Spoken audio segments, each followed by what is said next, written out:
नमस्ते दोस्तों। नवरात्रि का 7वां दिन देवी माँ कालरात्रि के नाम।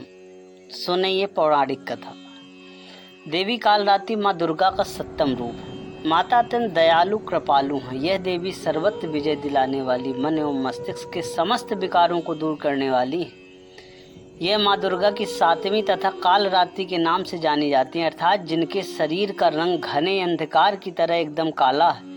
नाम से ही जाहिर है कि इनका भयानक रूप है। सिर के बाल बिखरे हुए हैं और गले में विद्युत की तरह चमकने वाली माला है, जो दूर से ही भयंकर बिजली की तरह लगती है। अंधकारमय स्थितियों का विनाश करने वाली शक्ति है कालरात्रि।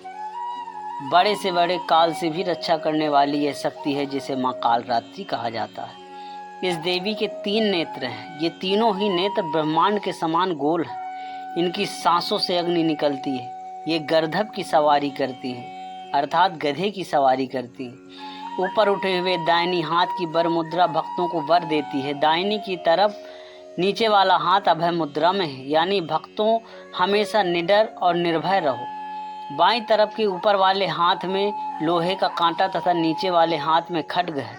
इनका रूप भले ही भयंकर हो, लेकिन ये सदैव शुभ फल देने वाली माँ है, इसलिए शुभंकरी कहलाई। अर्थात इनके भक्तों को किसी भी प्रकार से भयभीत या आतंकित होने की कतई आवश्यकता नहीं।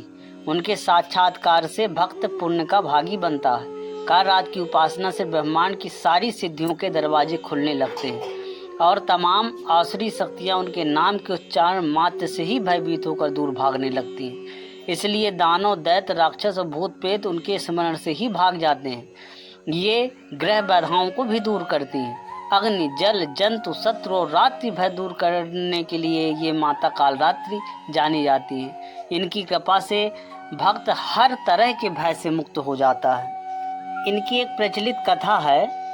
एक रक्तबीज नाम का राक्षस था। मनुष्य के साथ देवता भी इससे परेशान थे। रक्तबीज दानव की विशेषता ये थी कि जैसे ही उसके रक्त की बूंद धरती पर गिरती तो उसके जैसे एक और दानव बन जाता।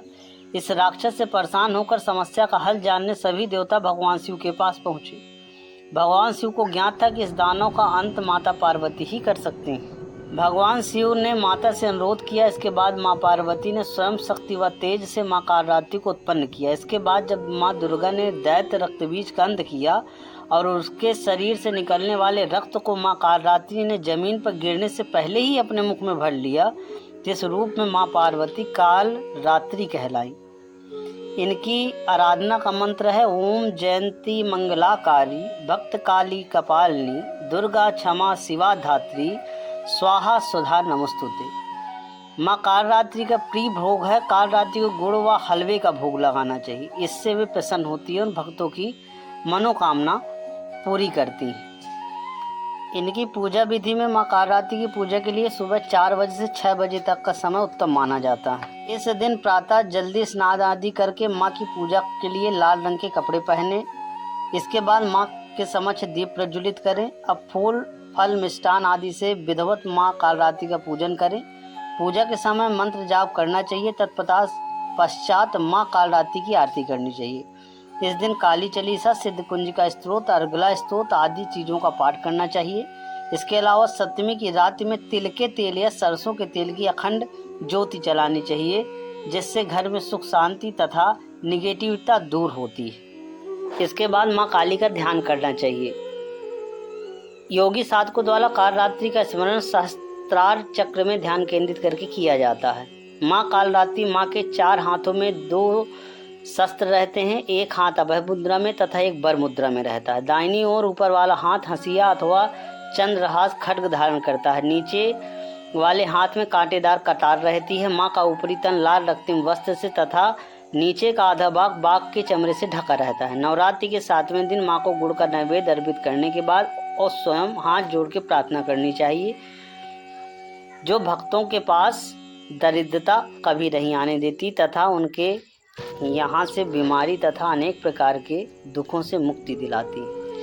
इनकी साधना का जो मंत्र है, अगर ये सरल लगे तो आप पढ़ सकते हैं। ओम देवी कालरात्रे